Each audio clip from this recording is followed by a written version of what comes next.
This conference will now be recorded. Any chance there's like especially the surveyors, well, I'll try to read them on my phone, but super Yep. small. Yep, awesome. Thanks, Jay.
Well, some of these comments on the survey.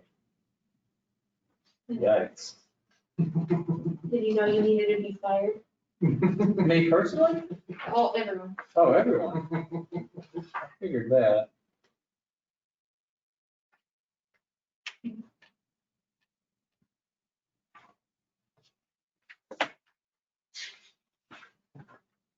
I guess you ask for people's opinion, you're gonna get it.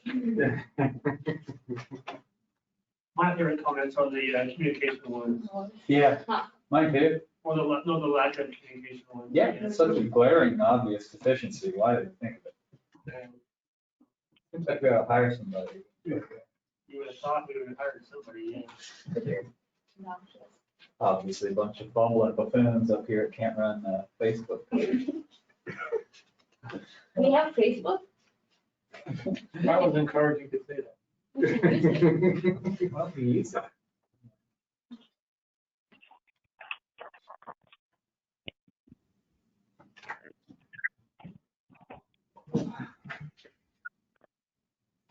Fired up. Yeah, Bill, if you can hear me, I've got 6:30. We have Josh here in the room.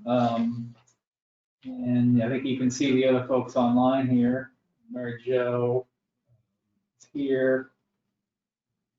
Jim is here, Ryan's here, Teresa's here. I'm here. All right. Whenever you're ready. How about that? He's got off his horse. Looking good. I love the hat though. Thank you. It's my COVID hat. It's actually my second COVID hat. I wore out my first one.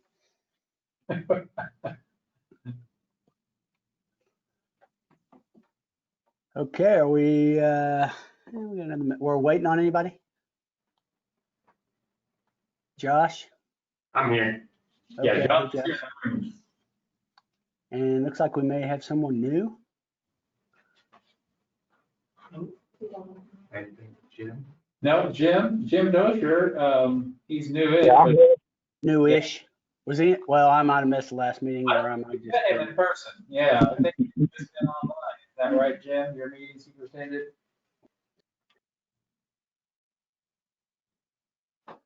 Well, welcome, Jim.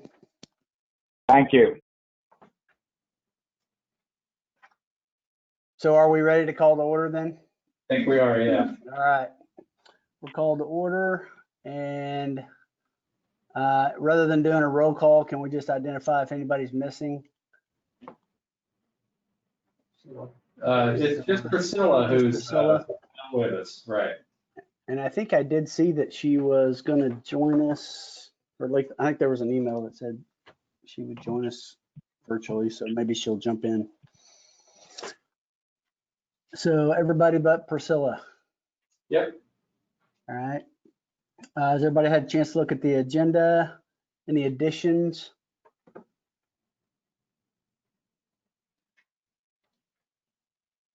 So I'll move approval of the agenda. Teresa, will you second? She shook her head. She's on mute, but she shook her head. All those in favor of approval of the current agenda as proposed, please say aye. Aye. Good. Has everybody had a chance to look at the minutes? I actually did my homework this week.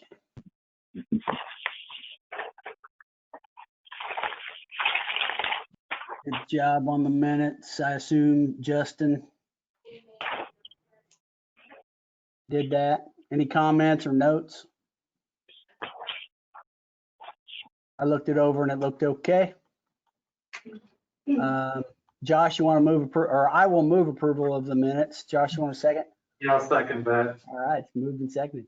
Those in favor of approval of the minutes from August, whatever that was, meeting, or yeah, August, say aye. Aye. Aye. All right, those opposed? All right, minutes are approved. Can you take me back? Are you driving, Mike? I am, you want to go back to the agenda? Yeah. I actually didn't print it out. That's good. Should have. Let's see. All right, I like that. Zoom in. Old biz. Oh, is there anybody else on that?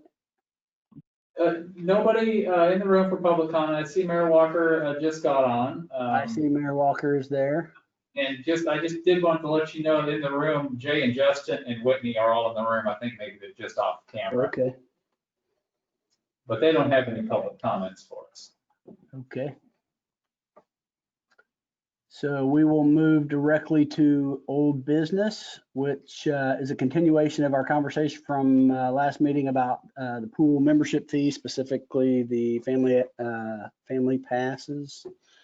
So I assume, Jay, you got some stuff for us? Yeah, I think Jay will go ahead on up to the podium then. Yeah.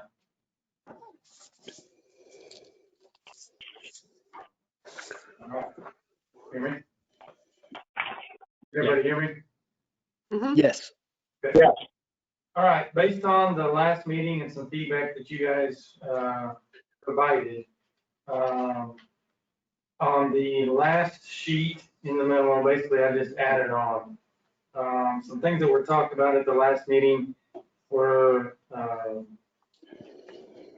making a household pass an option, as well as differentiating between a youth pass and an adult pass.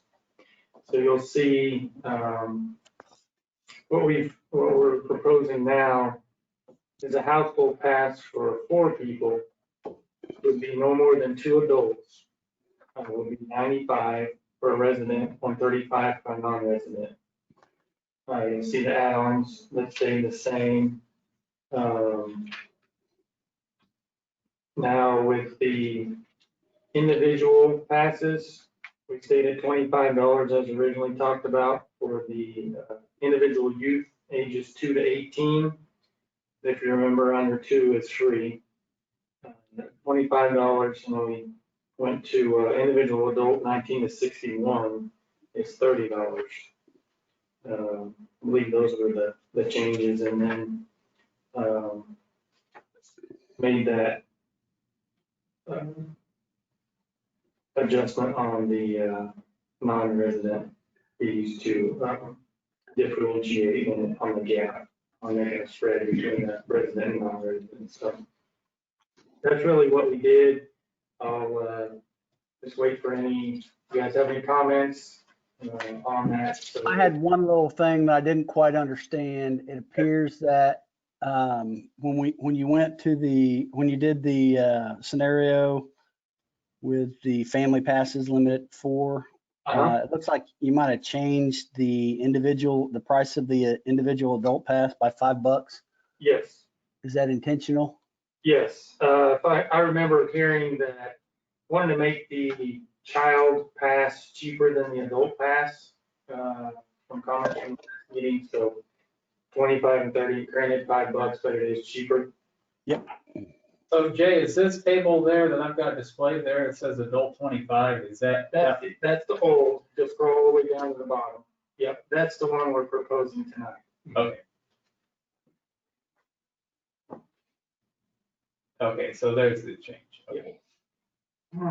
you got the 25 on the resident side for the child and 30, and then you got 35 Okay. and 40.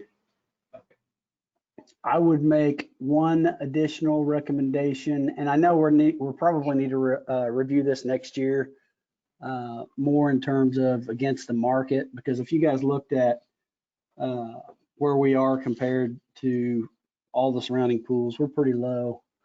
And we probably need to get more in line. But can you stay right there, Mike, down lower? Yeah, that's the comparison that Jay brought us last month. But Mike, can you go back down to that? So the senior non-resident, I know it's probably always been this way, but what's the value, especially for non-residents, in giving a significant senior break? I see for residents that pay taxes in the city, but for somebody outside the city, what's the value to our patrons to giving them that kind of a break? That's almost it's a 50% off deal for a non-resident. Yeah, I don't want to speak for Jay, but I'm thinking of, at least our case, I don't know if my mother-in-law ever did get a family pass, but we would have them out and she'd come to the pool on occasion. I could see, maybe a grandma or somebody like that wanting a family pass to take grandkids or something to that effect to the pool. Yeah, I get your point, it's non-resident, but I could kind of see the value there in somebody's extended family. I don't know why, otherwise, I don't know why an aged non-resident would want to come to the pool, I guess, but grandkids or something like that, I could see. I guess that's a good point. In the scheme of things, Bill, that's a very, very small portion. Oh, yeah. We're talking about probably hundreds of dollars a summer. I'm not saying we shouldn't, it can't be changed, but when in the scheme, it's a very, very small portion. I like that we're lowering the rates for the seniors 62 plus too. I think that's a good thing, especially in this climate. I mean, anything we can do to make it seem, I think, or show that, our more senior patrons in our city are being taken care of and we're looking after their interests as well. I think that's good. I appreciate seeing that. Okay, then. I won't push it any further. I think next year we really do need to look at addressing it, the entire matrix there but I like this plan.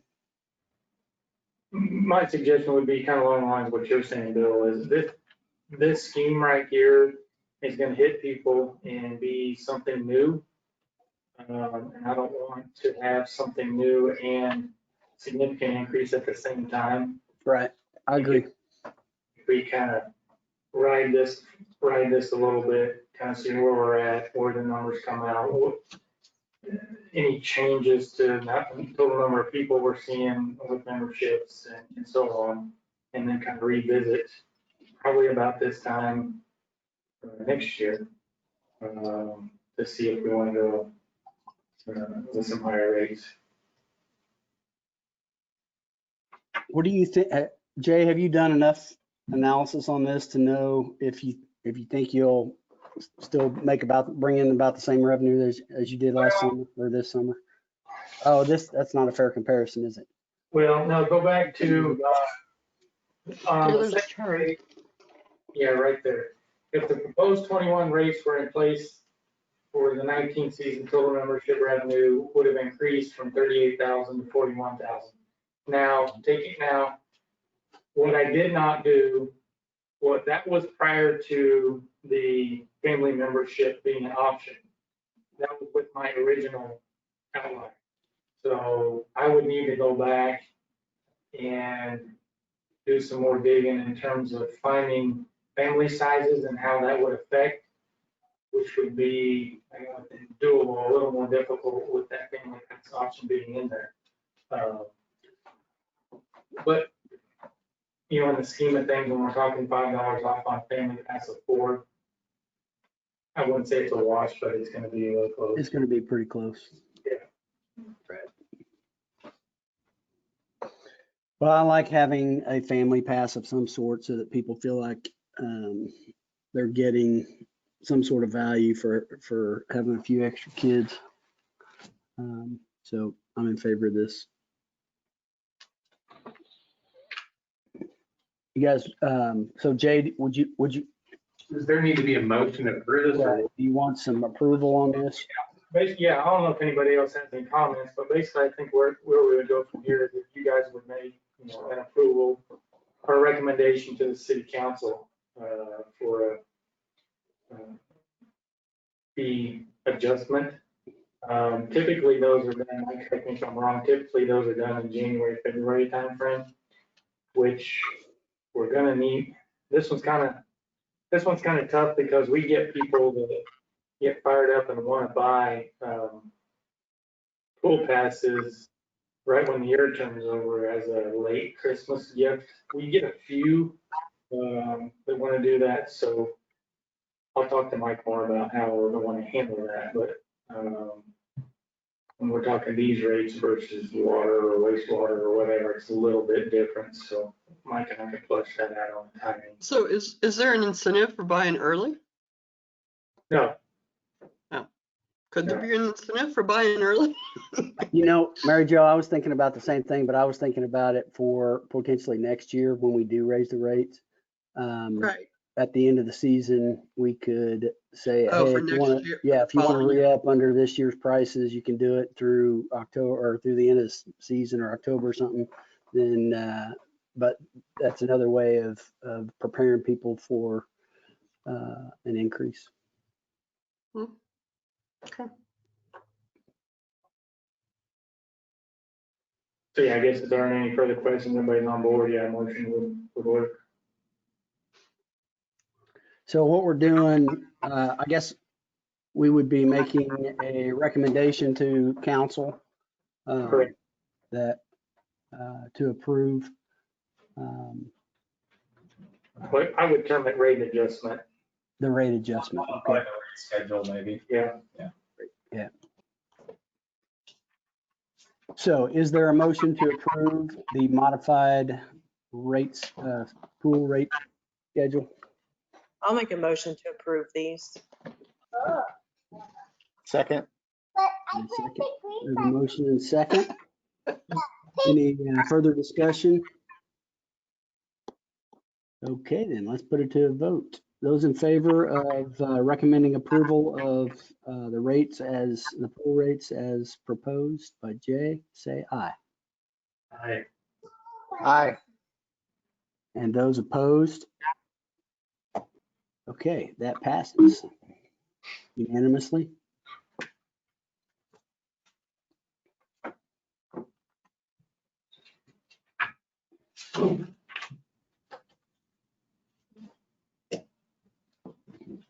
Okay, so we'll move on to, I think this is new business now. Yeah, some compiled data. And by the way, I'm guessing that I know who compiled this data and put it all in the nice little package, but whoever did it, you did a fantastic job. I fully agree. And I'm going to turn this mic, I'm in the driver's seat here. I'm going to turn the driver's seat over to Whitney. Give you she's got a PowerPoint presentation she's going to step through.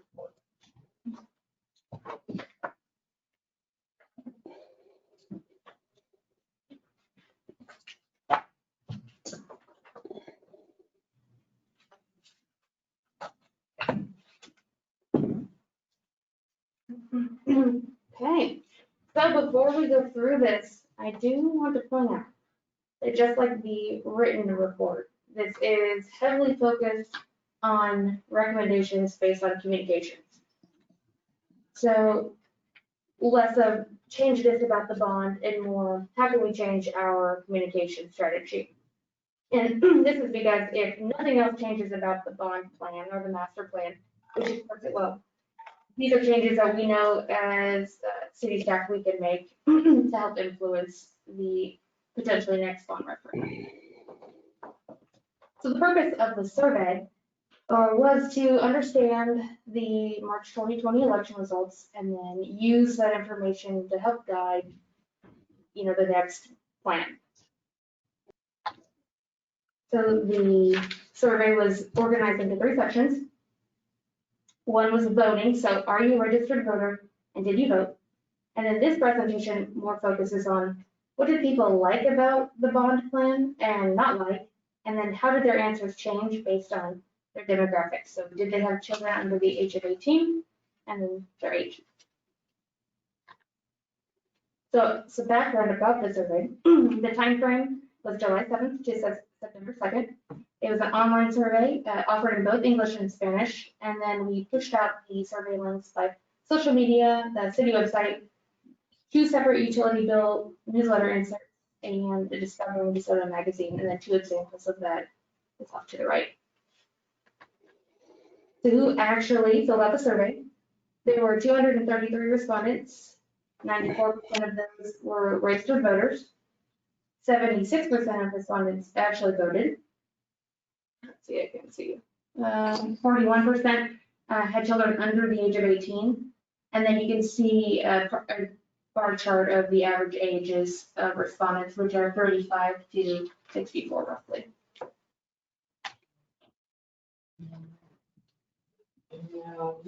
So, sorry, a little technical issue here. So in the room, a meeting, yeah, so for the people online, we're sharing the screen and it's clean. But in the room, it's not. So just for us and Josh, I think we can do this. Yeah, there you go.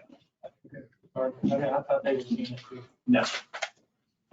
So let's just jump into the second part of the survey, which is what do people like about the plan and what do people not like? So what do people like? They like the park upgrades and the trails. 72% equally. Now, I think what's more interesting is that more people thought the bond had a reasonable tax increase on them than they were in favor of the youth sport fields. And that's not to say completely cut out sports fields, no one wants them, get rid of them. It's more, how can we use sports fields and combine that with park upgrades, whether that is a part of the plan or more part of the communication. So how can we tie sports fields to park upgrades? Well, can we say it's an upgrade to Rivercrest Park? How can people that don't have soccer playing children use the sports fields? And then tying it into trails, how can trail users, benefit from the sports fields? Can they even just fill up their water bottle at that area? Fortunately, this next go around, if there is one, there will be a connection between Miller Park and Riverfest Park, which eases access and I think just supports all 3 of these different projects, but definitely benefits park upgrades, trails, and sports fields.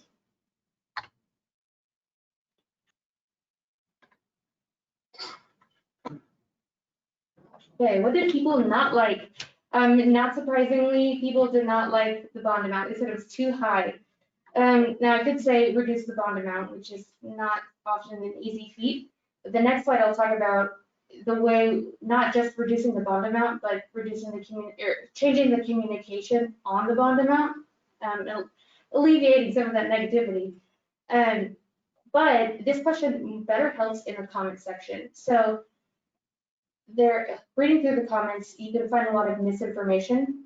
So for example, section 2, response 2 is people don't like and feel like we don't need any youth sports fields. If you look in the comments, many people say, well, we don't need a sports field because Johnson County is building us one. I think start, being proactive about that information, whether is that true or not, and are we actually, do we need a soccer field? I think starting that off early would help release some of that negativity on this specific part of the project.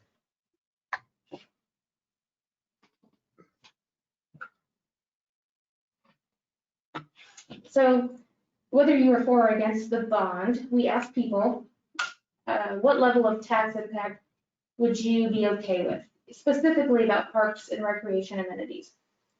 So 32% of people said absolutely nothing, no way, this is a waste of money. And those people, obviously, that will be a difficult mindset to change, but that means 68% of people did say they would accept some level of increase, and that could just be $1 to $5. Now, compared to 52% of voters that actually voted against the bond, I think that shows some level of disconnect between what people would accept and what they thought was going to happen to their taxes.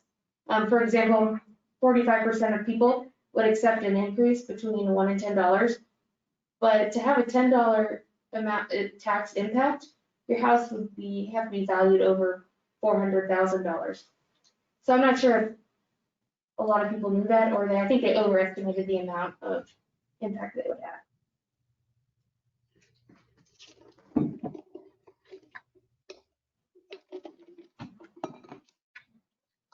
Okay, so this focuses on trails specifically. Looks pretty overall flat. Most popular trail that people would use was the Kill Creek Road Trail. Fortunately, 70% of respondents said they would use at least one of the proposed trails. And I think really interesting piece of results here is K10 was the lowest bond priority, so the last in line, but it was actually rated as the second most likely to be used. Here, respondents were asked to rank the proposed projects in order of importance. By far, trails was ranked in the number one spot the most often, 48%. It's very clear. However, if you look at the overall score, so that's at the bottom right, Miller Park improvements actually were overall more important to people by a small amount. And why this is interesting is because in question 3, people were asked to choose all of the amenities that they were in favor of, and equally people chose trails and park upgrades. But when they were actually asked to rank them of importance, Miller Park, even without Riverfest Park improvements, ranked higher. So I thought that was really interesting.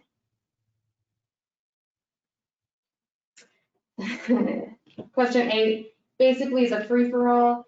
So share any additional comments you have and concerns. Now, I didn't do an analysis on this, but I did label the comments as positive comments, negative comments, and then comments that included feedback, whether positive or negative. So you can kind of search through those. Yeah, that starts on page 39 and lasts a couple pages. Let's see, so going to demographics, this is where it kind of gets interesting. I said earlier that 41% of respondents had children under the age of 18. And when you dig more into that data, I found that people with children under the age of 18 are significantly less likely to vote in the bond election.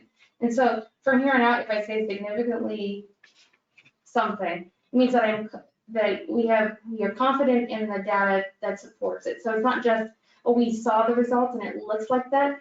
This means that that segmentation actually voted that way, and we are confident in that. So people with children under the age of 18 are less likely to vote, which is not great for a Parks and Recreation bond election. These people, this is more obvious, but these people are significantly more likely to be in the age ranges of 25 to 44, which is helpful for the next slide. Okay, so when looking at age, I found 2 pockets of information that I found really interesting.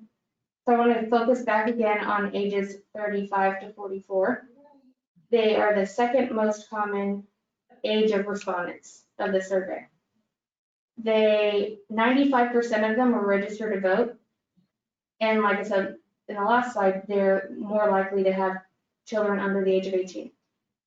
And they are significantly less likely to vote than ages 55 to 64, who in the survey had 100% of registered voters, and they were 90% of them voted. So it just shows you the large difference between the likelihood that those 2 age groups are going to vote or not. And then to extend that a little bit further, ages 35 to 44 are significantly more likely to be in favor of the sports fields. So your group that more wants the sports fields are not actually voting, which is interesting.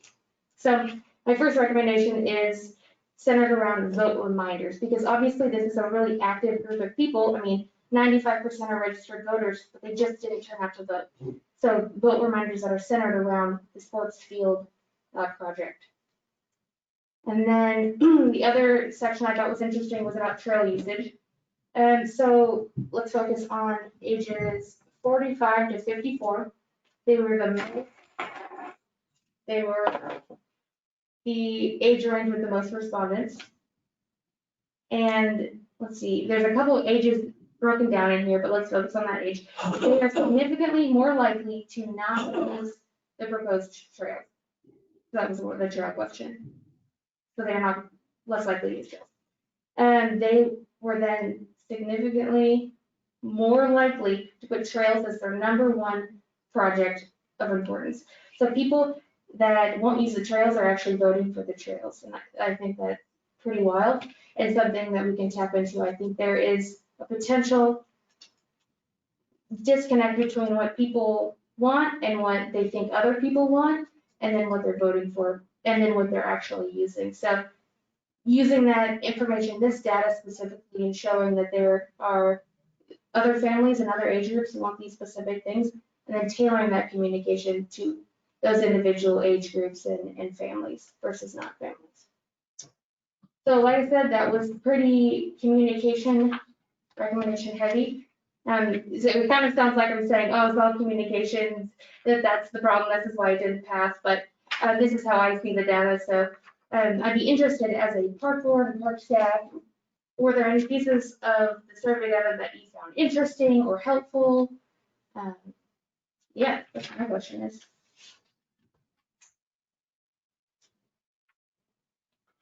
I was wondering how, like, did you by any chance, like the demographics that responded to the survey, how much of a cross section of our community was that? And was there any gaps in the survey demographics versus what our known community demographics are? That is probably information I'll have to get from Mike, but I can talk about I that. didn't know if anything was glaringly obvious when we saw it. Yeah, and I was limited to the amount of questions I couldn't ask about. Yeah. Okay. Well, we got age. Just looking at this bar chart here, I think the survey respondents, I think, are tending a little bit younger than our actual population. Okay. I think our actual population, you might see the 55-64 bar would probably be a little larger, and the 35-44 might be a little smaller. Okay. There's a little bit of a gap for us in that young adult, young to middle-aged adult demographic, largely because of housing choice. Okay. So if you'll hear from the school district, high school's full, the elementary's full, the junior high age kids are, have been flat, the enrollment's been flat. So it may skew a little full. Okay. And this is fascinating.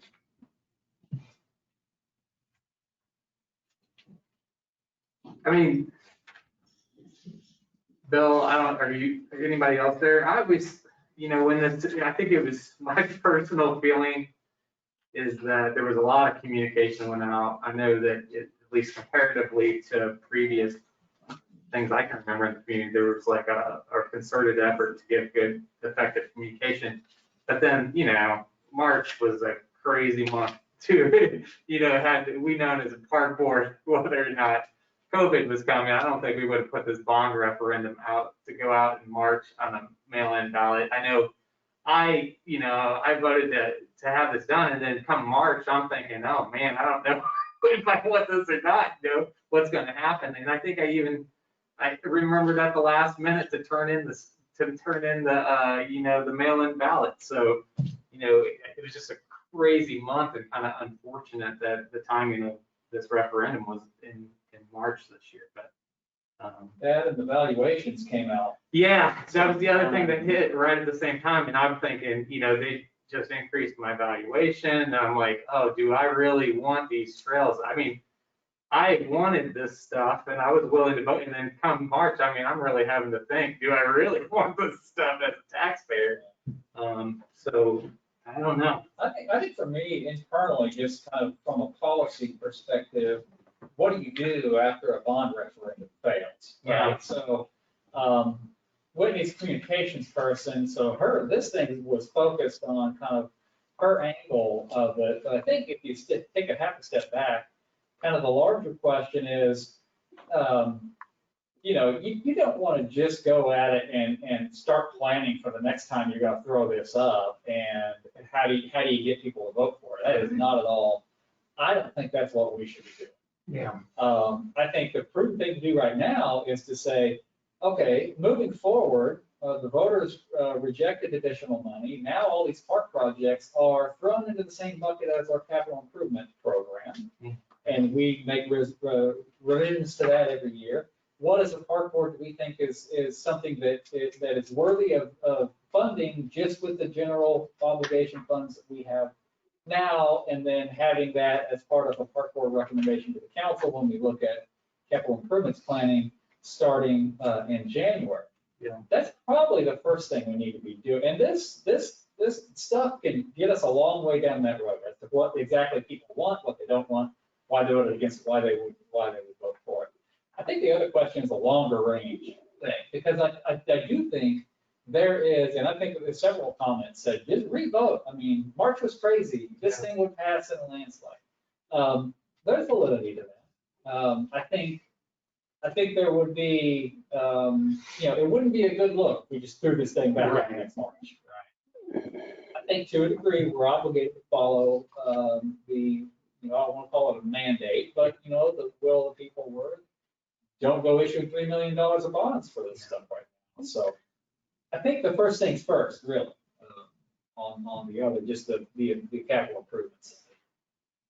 I'm not an engineer, I'm not a builder, I'm more, completely out of that sphere thing.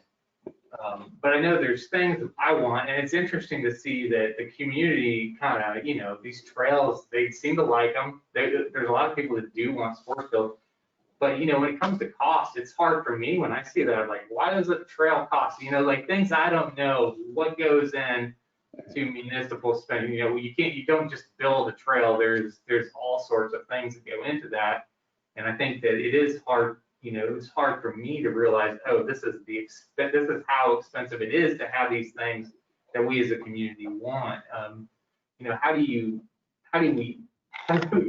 we give technical education to a community? I mean, because I think that's some piece that seems to be missing. Is in my mind, I see people that want something, but they don't understand that this is the cost of this. This isn't just Mike, trying to make the city spend too much money on something. How do you? What's the thought there on communication? It's a little difficult to get down in the weeds, too much on that. Yeah. You give people too much information and your message gets lost, really. You'll remember trails are one of the things that we knew were very popular. This survey showed they're still very popular. And they're one of the things that we don't actually think that we need to actually have a referendum over to bond money for. Remember we had that discussion that there are transportation improvements. Should they be included in the referendum or not? And we came down to the side of transparency, I think. Yeah. Say, no, they are part of the, they're going to be part of the package. If the community decides we really want that trail along Kill Creek Road, and that's what the park board recommend as far as the CIP, we can bond for the trail improvements.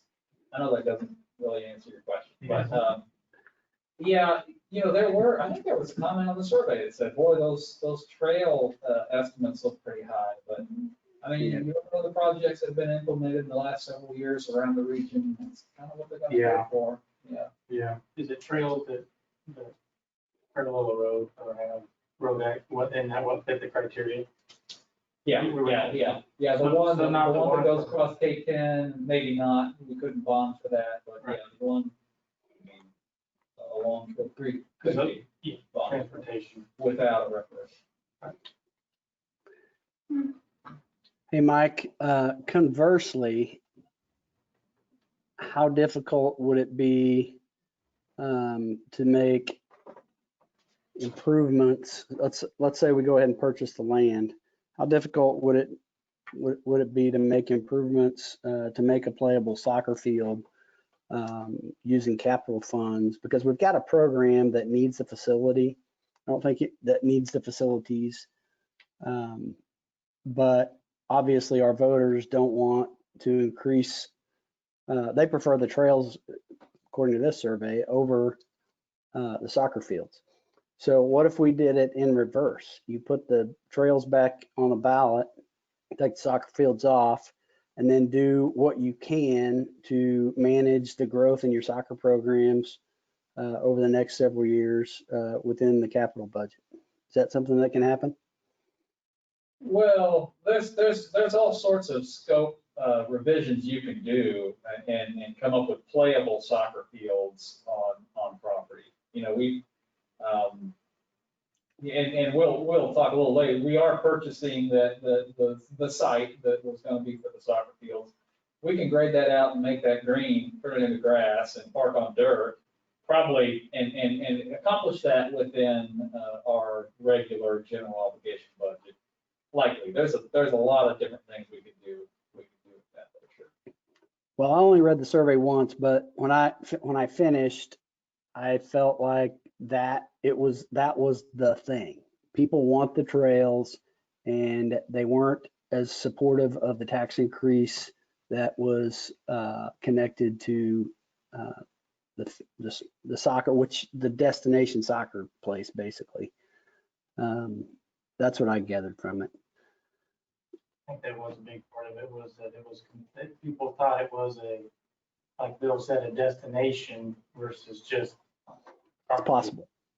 Because I It's think possible that was the. they're making the comparison to Ridgeview and K10 and all the other ones that are popping up, and we're just trying to get an area of green space just to play some soccer, not Taj Mahal. For those kids that can't go play in those other places.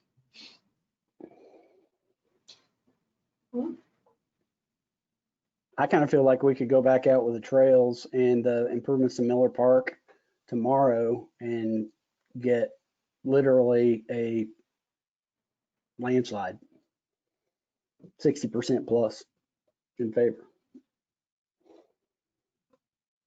Certainly. You know, this is kind of one of those tough areas that we really kind of need someone like a park board to delve into a little bit, maybe, in regard to recommendations to the council about when and how, what the community's feeling about a new referendum and the timing of that and the structure of that. Yeah, I think that's a policy decision the council's gonna have to make. I guess they don't have to make it. They could just forget about it and never bring it up again. But that's not why we have the park board, to think through these things and kind of help them make those decisions.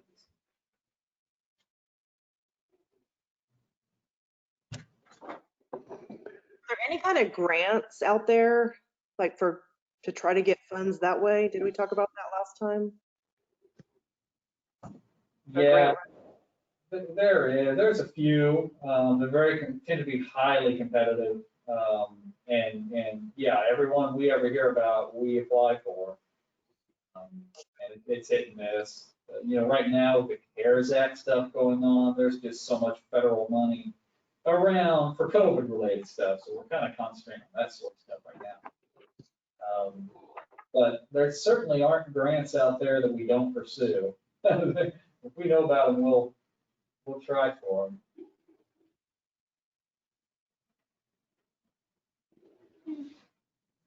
Well, if anyone has any more insights they want me to look into, just let me know. But that's what I got for you. Let's say 233 respondents out of about 7,000 people is, you know, can't really confidently say this is how people feel, but at least with the comments you get a good idea. There you go. Whitney, good job.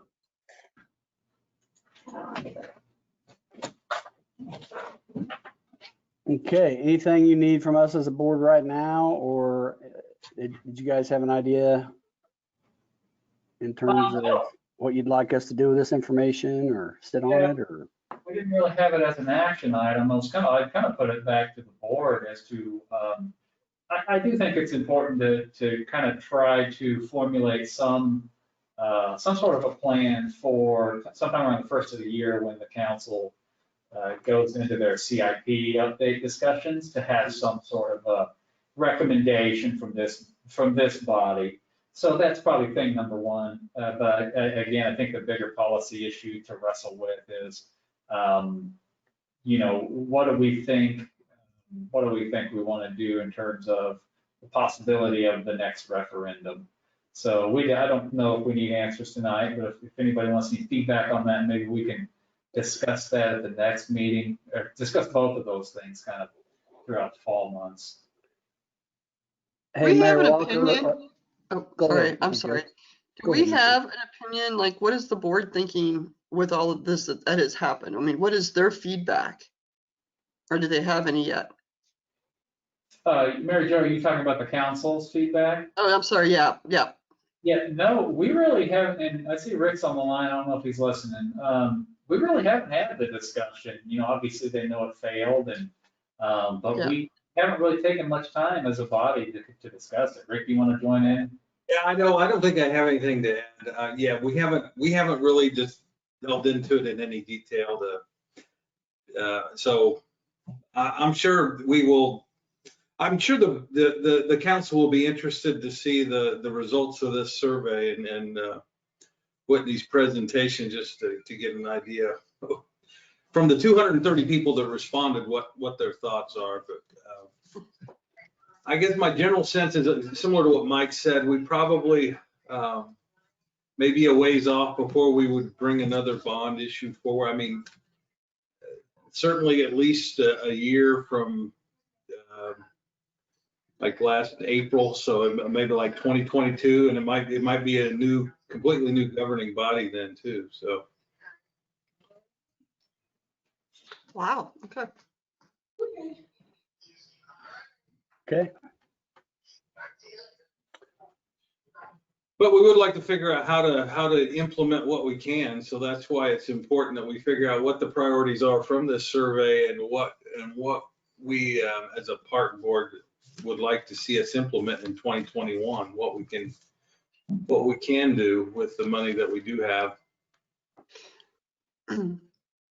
So I think that if we're talking about using the capital improvement funds, then maybe we're beating a dead horse. Another survey needs to go out to the city, to the citizens, to say, what would you like to see done with this, and give them options again. And so that taxes are now taken out of it to kind of see, obviously the numbers don't match up, which is unfortunate, but if we have people saying, well, we really want trails, but then also there's a need for a soccer field, we're kind of back to at the very beginning, but we're talking about a completely different budget. So I think it needs to be reevaluated from the get-go. Yeah, Mary Jo, that kind of speaks to the public input side of the capital improvements plan. So when we did a major overhaul, kind of the format of the plan that is now happened in 2018, we adopted in 2019. And the intent in the plan, as stated, is that the council, of course, the discussions will be open to the public, but the council is going to do yearly updates. And then we'll do a full overhaul about once every 5 years. And the original, we had public meetings, we had committees put together, we got information out, we had this whole process for public engagement.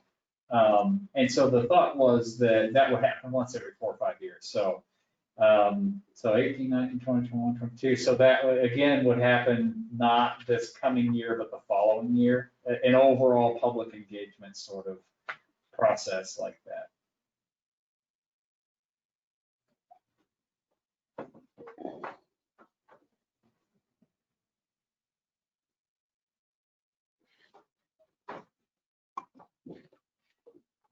Okay, well, I'll tell you what, I'll volunteer I assume that this information will be shared at a council meeting. Is that right? Yeah. I guess we haven't really talked, but I suppose we could put it on the agenda for next week, even that soon. Or if you guys want to formulate some feedback in response to the survey before we give the survey to the council, maybe let's hear that, and then we can put it off for a month, if you want to do that.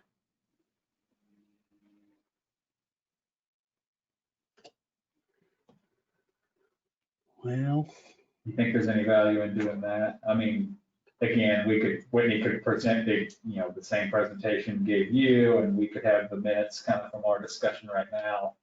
it's sort of a chicken or egg thing. Do we as a board or as an advisory board, I guess now that we have this information,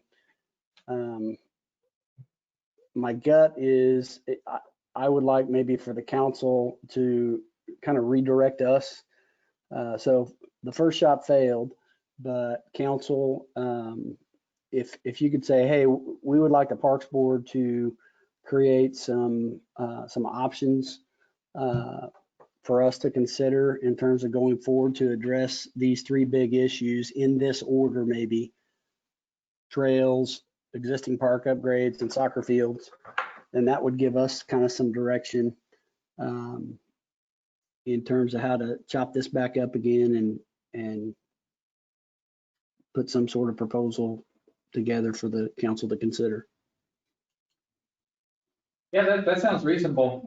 I'll let Rick weigh in if he wants, but yeah, we could have that discussion even next week or the following meeting and bring that direction back from the council at the next park board meeting.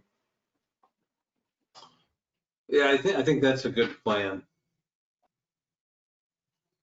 All right, I'll be glad to represent Parks Board at the next council meeting. That way, if they've got questions about either this issue or the fee structure proposal, if you guys will trust me to speak on your behalf, I'll do my best. And the good thing about that, Bill, is you can do that wearing your cowboy hat in your kitchen again. Right, with the beverage of my choice next to me. Exactly. Okay, mark your calendar for the 17th, a week from tomorrow evening, the 17th. Got it.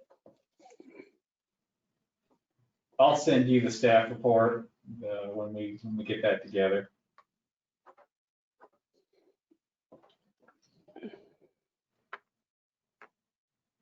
Whitney, you available that evening? Next week? Yeah. Great job, by the way, Whitney. Again. I do what's helpful.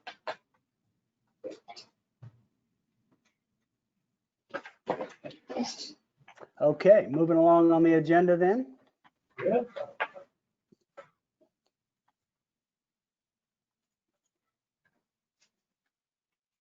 Fall staff reports, fall activity update. Jay and Justin.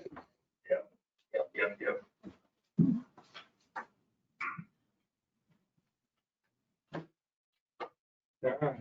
Who's going first? Fall activity update. We're still moving ahead with our youth soccer and our youth volleyball. I think I touched a little bit on it at the last meeting. It's been pared down a little bit in terms of towns involved. This year with volleyball, it's the Soto, Gardner, and Eudora.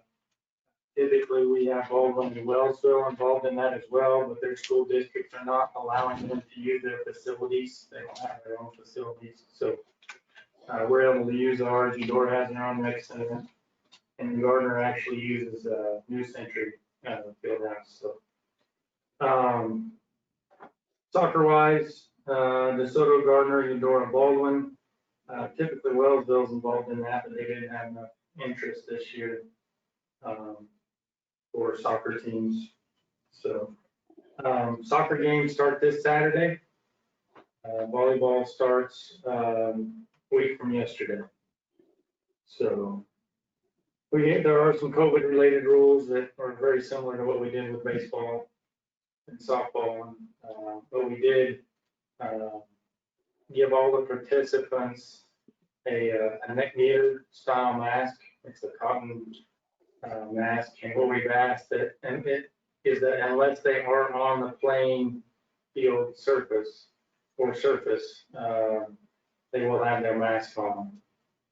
And then If they want to, it's still up to them. If they want to, while they're actually participating, wear a mask, but it's not mandated that while they are participating, what to do. Some other things, just your normal, I say normal, for the past 6 months or whatever. Parents, anybody that comes in for volleyball has to wear a mask. Spectator wise, in terms of soccer, we've said if you can't social distance, mask required. One thing we have gone to with our officials is the electronic whistles. Takes some getting used to, but it's a push button versus your typical whistle. So we're gonna get those to try to kind of what's going on. Adult volleyball wise, we only have 2 teams that wanted to participate in our September, October session, so we did have to cancel that. We're going to try another one that will be a November, December session, which Justin talked to some of the people that played in the past that didn't enroll for this September, October. They said that as of now, they would be interested, so if things go through, we would be able to have a session in November. Same thing happened last year. I think parents were busy with kids, September, October, and then wanted to play in November, December. Some other programs coming up, which I'll update you again on, but still planning on having our youth basketball clinic in the community center in the month of November. We do 3 Saturdays in November for that. And then our youth basketball league, talked to Ryan a little bit about, we talked to Ryan, or no, you talked to Deb Johnson, in terms of school usage and things like that. So we're still obviously working through that. We've got a backup plan that, presuming we can still go forward with our community center, that we could make it work in our gymnasium, split the court in half. Not ideal, practice pretty much every night of the week. If we had to play games in here, it'd probably be 8 in the morning, about 5 in the afternoon. Depending on, school has no idea where they're going to be, I'm sure. So we'll still have continued talks of it's going to be a possibility or not for practices and or games. So we're still marching forward as though we're going to have a program. One thing going back to the soccer is one thing we're doing this year that's a little bit different than we've done in the past. We have 3 game fields and we have all of those at Riverfest Park. We do have 1 practice only field at Miller Park. So we're trying that out. We've had parents over the years, and that's very understandable. If you have multiple kids and we have multiple locations, it makes it difficult to see your kids, get your kids to where they need to be, that type of thing. So I don't want to say it's a really tight fit, but it's fairly tight down there. We've tried to space fields out as much as possible and orient them differently as much as possible to still continue to try to get some distance down there. Some other things we put in place rule-wise for soccer was whatever team your child is on, the spectators will stand on that same side. Because typically in the past, we had the teams on one side and the spectators on the other. What we're trying to do is whoever's associated with that team will be on one side and vice versa on the other side. So I think that's it fall activity update wise. Going into the land acquisition update, I spoke with Patrick, our city attorney, this morning. Still working on, there's a court filing that had to be put in place. It's basically, my understanding, a formality in terms of getting some, am I correct me if I'm wrong, some ownership, some sense of trust in the family. Yeah, so getting everybody signed off and all that kind of stuff. But what Patrick indicated, it's not going to stop us from getting the property. It's just some paperwork that has to be done. It has to go through the court system to get everything finalized. So it's just dragging out a little longer than we expected. So last one on there, and I believe I spoke about this at the last meeting, Aquatic Center Pool Concrete Project Update. In August, we took bids to do some repairs to some wall sections at the pool. We only ended up with one bid. So a decision was made to not accept that bid. It was high anyway. There's some other discussions. It sounded like most of the people that do that type of work were very busy at this time. Why they didn't put in, there were some others that had some interest, but didn't have time to do it. So what we're thinking right now is we're gonna try to rebid this project late fall in hopes that we can get the project completed prior to opening the pool for 21. In doing that, we're hoping to get more interested parties as well as hopefully a lower number to get that project completed. Other than that, unless you guys have any questions, I don't have anything else really to add to the staff report other than what was on the agenda, unless you guys have something.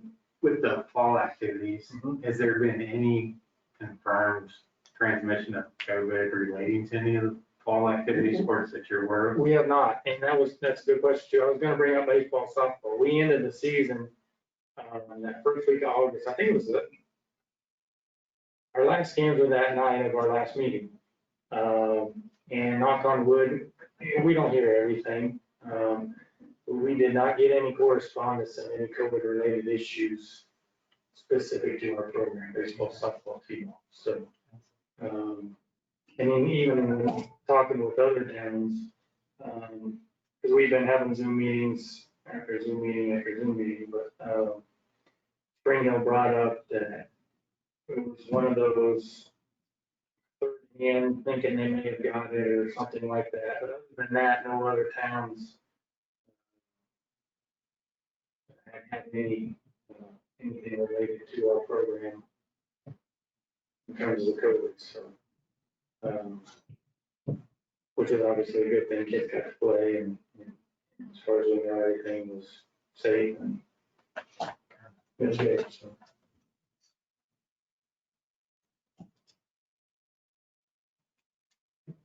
Any other questions about anything else going on?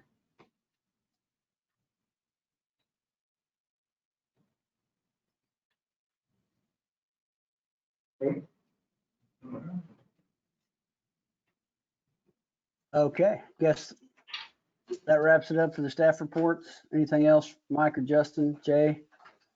Okay, anything from the group for next meeting's agenda?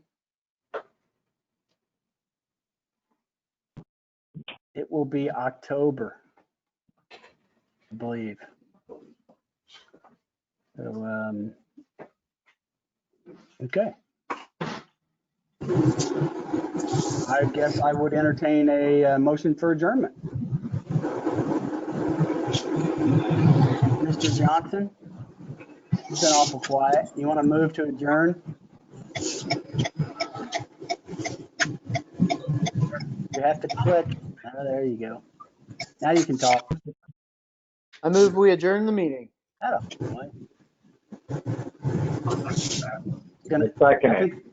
There's our second. Second. Right. Motions and seconded. It's just hard to push those buttons. All right, thank you guys. We'll go ahead and vote. Those in favor of adjournment, say aye. Aye. Aye. Opposed. All right. So thank you, everybody. Thank you, Mayor. Looks like we finally got everybody here. We didn't say hi to Priscilla when she came in, but hi, Priscilla. And we will see you all here in the next month in October. All right, thank you all. All right. Bye. Thanks, guys.